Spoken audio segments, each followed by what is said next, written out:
नमस्कार दोस्तों, हिमाचल प्रदेश जी के यूट्यूब चैनल में बहुत बहुत स्वागत है आप लोगों का। दोस्तों, जैसा कि आप लोगों को पता ही कि हमने एचएस की मॉक टेस्ट सीरीज़ शुरू करी हुई है। ये जो मॉक टेस्ट सीरीज़ होगी आपकी एचएस के एग्ज़ाम के लिए बहुत ही ज़्यादा बेनिफिशियल रहेगी।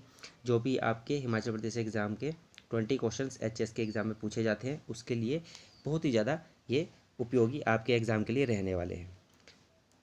अभी तक हम इसके 2 मॉक टेस्ट कवर कर चुके हैं, वो दोनों ही बहुत ही ज़्यादा इंपॉर्टेंट है। अगर आपने नहीं देखे तो प्लीज़ प्लेलिस्ट में जाके देख लीजिए।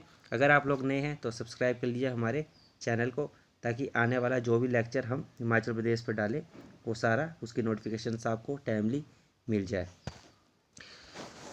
तो चलिए करते हैं अपनी आज की वीडियो स्टार्ट। टॉपिक जो इसमें कवर करने वाले हैं हम वो हमारे लास्ट ईयर क्वेश्चंस रहेंगे। योजनास, custom manners, art and architecture style, history of Himachal Pradesh, state polity, economy, famous personality और ज्योग्राफी ऑफ हिमाचल प्रदेश। इन्हीं टॉपिक से हम मोस्टली क्वेश्चन हमारे कवर करेंगे इन मॉक टेस्ट सीरीज़ में, क्योंकि इनसे काफ़ी क्वेश्चंस पढ़ते हैं हमारे एग्जाम पॉइंट ऑफ व्यू में। अप्रोक्सी हमने 12 से 15 क्वेश्चन कवर करने हैं एचएस के एग्ज़ाम में। जो मेन टारगेट है 12 से 15 क्वेश्चन कवर करना, क्योंकि इतना आप मार्जिन एचएस के एग्ज़ाम में अगर निकाल लोगे हिमाचल प्रदेश से तो आपका ईजिली तरीके से एचएस का एग्ज़ाम कवर हो सकता है। बाकी करंट फेयर होते हैं उसमें, बाकी कुछ एक्सटर्नल सोर्स भी होता है। तो मेन जब आप 12 से 15 नंबर इसमें बना लोगे तो आप काफ़ी स्कोर कर सकते हो, ईजिली क्रैक कर सकते हो एग्ज़ाम को। तो दोस्तों, कल आपको मैंने एक क्वेश्चन दिया था कि ये सुशाद जो ये सुशाद है हमारे वेस्टर्न तिब्बत रूलर, इन्होंने एक मोनेस्ट्री बिल्ड करी थी 996 एडी में। तो ये कौन सी मोनेस्ट्री थी और कहाँ, मैंने पूछा था कि कहाँ ये है ये मोनेस्ट्री। तो इसका जो सही आंसर है कि कौन सी मोनेस्ट्री थी, वो थी तैबू मोनेस्ट्री। तैबू मोनेस्ट्री इन्होंने बिल्ड करी थी ये सुशाद ने 996 एडी में। ये हमारी स्पीति में है, स्पीति वैली में। और बात करें तो इन्होंने ये एक बुद्धिस्ट स्कॉलर थे रिंचिन जेंगो, जिनसे इंस्पायर होकर इन्होंने ये मोनेस्ट्री बनाई थी। जो एक छम डांस है हमारा, छम डांस भी परफॉर्म किया जाता है यहाँ हर साल। जो अक्टूबर के महीने में फेस्टिवल होता है वहाँ ये मनाया जाता है, जहाँ छम डांस परफॉर्म किया जाता है। तैबू की बात करें तो तैबू को हम अजंता ऑफ हिमालयस भी कहते हैं। जो हमारे 14 दलाई लामा थे टेंजिंग गेत्सो, उन्होंने न्यू बुद्धिस्ट टेम्पल भी इस दिन इनोग्रेट किया था। अगर डेट पूछी जाए तो आप लोग वो भी बता सकते हैं। तो इसमें कौन कौन सा क्वेश्चन आपसे बनते हैं? तैबू मोनेस्ट्री किनके द्वारा बिल्ड की गई थी? ये सुशाद के द्वारा, वेस्टर्न तिब्बत रूलर थे वो। किन से इंस्पायर होकर उन्होंने ये बनाई थी? तो रिंचिंग जेंगो के द्वारा, उनसे इंस्पायर होकर। बाकी ये मोनेस्ट्री एवरी मंथ यहाँ सेलिब्रेट किया जाता है। कौन सा डांस? तो वो है हमारा छम डांस। तैबू को अजंता ऑफ हिमालयस भी कहा जाता है। तो बहुत से क्वेश्चन आपके इससे बन रहे हैं। दून एंड सेप्रोन वैली एडजॉइनिंग टू द करायादून valley belong to the which district of Himachal Pradesh. जो हमारी दून एंड सेप्रोन वैली है ये हमारी एडजॉइन करती है करायादून वैली को। ये कौन सी डिस्ट्रिक्ट में है हमारी? तो अगर आप लोगों को पता ही होगा कि करायादून वैली ये हमारी सिरमौर में पड़ती है। कहाँ पड़ती है? सिरमौर में। तो ये सिरमौर में पड़ती है। तो सिरमौर से टच होने वाले कौन से डिस्ट्रिक्ट्स है हमारे? एक हो गया हमारा शिमला, एक हो गया सोलन। तो मतलब ये या सोलन में है या शिमला में है। इसका जो सही आंसर है वो है हमारा सोलन, क्योंकि दून और सेप्रोन वैली हमारी सोलन में पड़ती है, डिस्ट्रिक्ट सोलन में। इसी की तरह एक हमारी स्वैन वैली, जिसको जासफान दून वैली भी कहा जाता है। मतलब जासफान दून वैली अलग है और दून वैली अलग है। ये सोलन में है और जासफान दून वैली ये हमारी ऊना में है। इसे रिवर ऑफ सोरो भी कहा जाता है, क्योंकि ये रिवर कौन सी रिवर पर फॉर्म होती है? ये स्वैन रिवर पे, वहाँ है ये वैली। रिवर ऑफ सोरो भी स्वैन को कहा जाता है। चंद्रभागा वैली की बात करें तो इसे पटन वैली भी कहा जाता है। बाकी orchard and granary of Lahaul Spiti भी इसे कहते हैं, जो फॉर्म्ड होते हैं चंद्रभागा रिवर पर, जो तांडी पे मिलती है। पब्बर वैली की बात करें, ये रोडू वैली भी इसे कहा जाता है, शिमला में है ये ड्रेन पानी देती है रिवर पब्बर को, जो ओरिजिनेट होता है चांसल पीक से।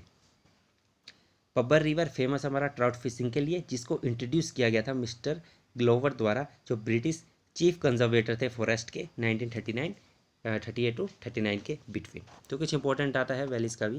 बाकी आपने और मेरे प्लेलिस्ट में देख सकते हैं, मैंने वैलीज़ के ऊपर भी कोर्स बनाया हुआ है। Swangla tribe belongs to the which valley of Himachal Pradesh. जो हमारा स्वांगला ट्राइब है ये कौन सी वैली से बिलोंग करता है हमारी हिमाचल प्रदेश की? 4 ऑप्शन आप लोगों के सामने हैं। तो इसका जो सही आंसर होगा वो है हमारा पटन वैली। तो जो हमारे स्वांगला ट्राइब था ये हमारा पटन वैली से बिलोंग करता था। जो यहाँ के जो लोग थे स्वांगला, ये मोस्टली शेड्यूल्ड ट्राइब थे हमारे। जो हमारे स्वांगला में बिलोंग करते थे ये शेड्यूल्ड ट्राइब थे। ये पटन वैली में रहते थे, जो चंद्रभागा रिवर के पास है लाहौल स्पीति में। मोस्टली कहा जाता है कि यहाँ ब्राह्मण और राजपूत भी रहा करते थे। मोस्टली यहाँ 2 टाइप की लैंग्वेजेस बोली जाती थी स्वांगला ट्राइब में। 2 टाइप्स की लैंग्वेज बोली जाती थी, जिसमें एक थी मंचर और दूसरी थी चिनाली। जो ये मंचर लैंग्वेज थी ये तिब्बतन और हिंदी की दोनों की मिक्सचर थी, जिसे मोस्टली ब्राह्मणों द्वारा, राजपूत द्वारा और स्वांगला द्वारा बोला जाता था। चिनाली की बात करें तो चिनाली हमारी स्पोकन की जाती थी सीपी और लोहारों के द्वारा। मोस्ट ऑफ द स्वांगलास, जो जितने भी स्वांगला थे ट्राइब से बिलोंग करते थे, वो मोस्टली हमारे हिंदू थे। कितने सारे वो हिंदू थे, लेकिन उसमें से कुछ ऐसे थे जो कन्वर्ट हो चुके थे बुद्धिज़्म में, उन्होंने ज्वाइन कर लिया था बुद्धिज़्म को, बौद्ध धर्म को। बाकी जो उनके द्वारा जो बौद्ध इनहेबिटेंट्स थे उस वैली में रहने वाले, उनके सिर्फ उन्हीं के द्वारा ही भोटी लैंग्वेज बोली जाती थी। तो इसमें बहुत सा डाटा है दोस्तों आप लोगों के लिए। एक तो यही है कि वहाँ स्वांगला ट्राइब हमारे शेड्यूल्ड ट्राइब थे, ये आप लोगों को पता होना चाहिए। ब्राह्मण और राजपूत भी वहाँ बिलोंग करते थे। 2 टाइप की लैंग्वेजेस वहाँ बोली जाती थी, मंचर एंड चिनाली। जो मंचर थी वो तिब्बतन और हिंदी का मिक्सचर थी, जो ब्राह्मण, राजपूत और स्वांगला द्वारा बोली जाती थी। बाकी जो चिनाली थी वो सीपी और लोहार द्वारा। स्वांगला ट्राइब के जो लोग थे वो हिंदुज़म थे मोस्टली, लेकिन कुछ उसमें ऐसे थे जो बुद्धिज़्म में कन्वर्ट हो चुके थे। मोस्टली उनके द्वारा कौन सी लैंग्वेज बोली जाती थी? भोटी लैंग्वेज, जो सिर्फ बौद्ध धर्मों जिन्होंने ज्वाइन किया है उनके द्वारा ही बोली जाती थी उस वैली में। तो ये इंपॉर्टेंट डाटा है आप लोगों के लिए। Under the reign of which ruler the Gugga was a master craftsman in a Chamba. किस राजा के शासनकाल में हमारा जो गुग्गा था वो फेमस मास्टर क्राफ्टमैन बना था चंबा का? तो इसका जो सही आंसर है दोस्तों वो है हमारा मेरू वर्मन। मेरू वर्मन के समय में जो हमारे गुग्गा थे वो मास्टर क्राफ्टमैन बहुत ही अच्छे फेमस हुए थे इनके मेरू वर्मन के राज्यकाल में। जो हमारे मेरू वर्मन है उन्होंने जो हमारा टेम्पल्स है, हमारे Manimahesh temple, Lakshana Devi temple, Ganesha temple, Narsingh temple, ये सारे किनके द्वारा बनाए गए थे? मेरू वर्मन के द्वारा। ये सारे आपसे पूछ सकते हैं एग्जाम में, तो ये ध्यान रखिएगा। मेरू वर्मन इन्होंने भरमौर टाउन को भी फाउंड किया था और उसे कैपिटल बनाया था बाद में। द एरिया अराउंड भरमौर, जो भी हमारा एरिया पड़ता है भरमौर के आसपास, उसे वो बिलोंग करता था लॉर्ड शिवा, भोलेनाथ से बिलोंग करता था, इसलिए उसे abode to lord Shiva area भी कहा जाता है, abode to lord Shiva. Bharmour that is also known as warm woollen blankets, ये हमारा एक तरह से फेमस भी है वार्म वुलन ब्लैंकेट्स के लिए भरमौर हमारा। तो ये कुछ इंपॉर्टेंट डाटा है, जरूर नोट कीजिएगा, एग्जाम में पूछ सकते हैं आपसे। Where is the first branch post office was opened in Himachal Pradesh. जो हमारी पहली ब्रांच खुली थी पोस्ट ऑफिस की वो हिमाचल प्रदेश में कहाँ खुली थी? तो इसका जो सही आंसर होगा दोस्तों वो है हमारा लाहौल स्पीति में। लाहौल स्पीति में हमारी पहली ब्रांच पोस्ट ऑफिस खुली थी। लाहौल स्पीति में कहाँ? तो लाहौल स्पीति के किलोंग में। किलोंग में इसकी ब्रांच ऑफिस खोली गई थी। 1869 में ये ओपन हुआ था। बाद में 1989 में इसका जो ब्रांच ऑफिस है वो कहाँ शिफ्ट कर दिया गया? काजा में। सॉरी, शिफ्ट तो नहीं किया गया, मतलब एक ब्रांच, उनके ब्रांच ऑफिस एक और खोल दिया गया काजा में। तो एक तो किलोंग में था, दूसरा 1939 में काजा में भी खोल दिया गया। जो मोरेवियन मिशन था, जो इसे लीड कर रहे थे मिस्टर एंड मिसिस हेज, इन्होंने पहला प्राइमरी स्कूल खोला था किलोंग एरिया में, जो मोस्टली कहाँ बिलोंग करता था? पटन वैली के थोलंग एरिया में। पटन वैली के थोलंग एरिया में ये बनाया गया था फर्स्ट प्राइमरी स्कूल किलोंग में। वैली भी पूछ सकते हैं, पटन वैली कौन सी जगह? थोलांग में। जो हमारी सीड फार्म रिसर्च यूनिट है ये भी हमारी इस्टेब्लिश की गई थी पटन वैली में ही। कौन सी जगह पर? गोरमा नामक जगह पर। कब? 1960 में।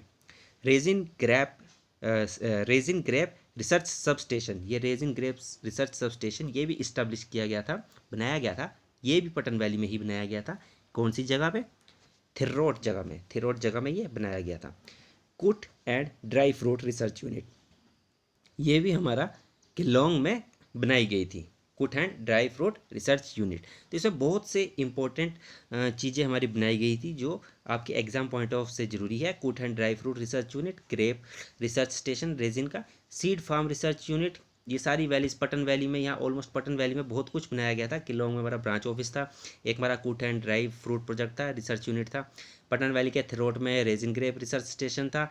गोरमा में हमारा सीड फार्म रिसर्च यूनिट था। और थोलांग में हमारा पहला प्राइमरी स्कूल खोला गया था। किन के द्वारा? जो मोरेवियन मिशन लीड कर रहे थे मिस्टर एंड मिसिस हेज के द्वारा। तो ये जितना भी डाटा है नोट कर लीजिएगा, बहुत ही इंपॉर्टेंट है। Democratisation of the administration that was the main M of, तो इसका जो डेमोक्रेटाइजेशन ऑफ एडमिनिस्ट्रेशन, प्रजातंत्र में लोकतांत्रिकरण, इसका जो मेन एम था क्या वो? 4 ऑप्शन आप लोगों के सामने हैं।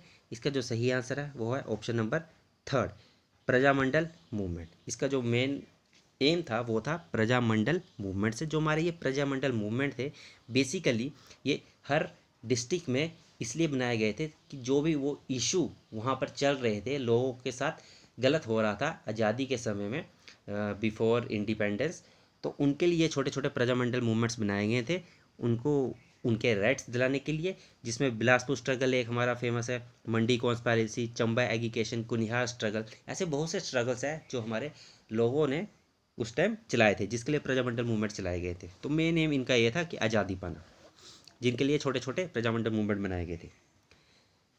Where is Atal Bihari Vajpayee institute of mountaineering and allied sports situated in Himachal प्रदेश।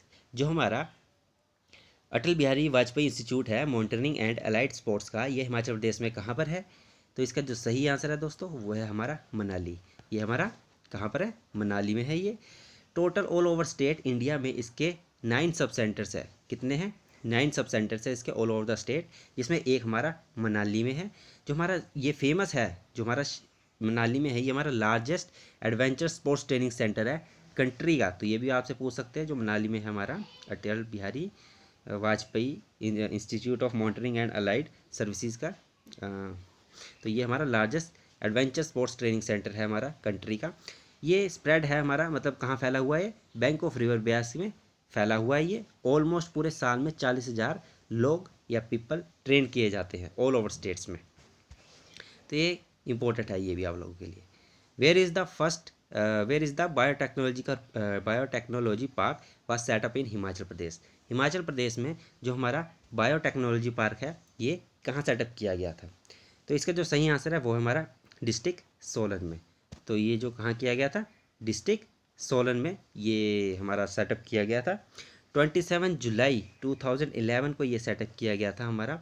35 एकड़ में ये फैला हुआ है सोलन के नालागढ़ के अधुवाल विलेज में। तो ये आपसे पूछ सकते हैं कि बायोटेक्नोलॉजी पार्क हमारा सोलन के किस विलेज में है? तो नालागढ़ के अधुवाल विलेज में ये बनाया गया है। इसकी टोटल कॉस्ट थी 200 करोड़ रुपीज़ जो इसमें खर्च हुआ था। Now friends, today question for you, comment section में जरूर बताइएगा आप लोग कि when Himachal Pradesh got right to participate in the election for the first time under the new constitution. जो हिमाचल प्रदेश को पहली बार कब मौका मिला था इलेक्शन में न्यू कॉन्स्टिट्यूशन के अंडर? जब हमारा नया नया संविधान बना था तो उस समय हिमाचल प्रदेश को पहली बार कब मौका मिला उन्हें वोट करने का, इलेक्शन अटेंड करने का? तो इसके 4 ऑप्शंस आप लोगों के सामने हैं, आप लोगों ने मुझे कमेंट सेक्शन में जरूर बताना है दोस्तों। बाकी वीडियो आपको अगर ज़रूर पसंद आ रही है तो इन्हें आगे भी शेयर कीजिए अपने फ्रेंड्स के साथ, ताकि ज़्यादा से ज़्यादा दोस्त या जो भी भाई बंधु है वो सारे हमसे जुड़ सके, क्योंकि ये सारी मेहनत आप लोगों के लिए है दोस्तों। तो इस मेहनत को बिल्कुल भी वेस्ट मत कीजिएगा। ज़्यादा से ज़्यादा शेयर कीजिए अपने फ्रेंड्स के साथ, अपने कलीग्स के साथ, अपने फेसबुक, ट्विटर, जो भी आपके अकाउंट्स हैं, इंस्टाग्राम, सब जगह इन्हें शेयर कीजिए ताकि ज़्यादा से ज़्यादा हमारा चैनल ग्रो हो सके। तो चलिए दोस्तों, मिलते हैं अपनी अगली वीडियो के साथ। धन्यवाद।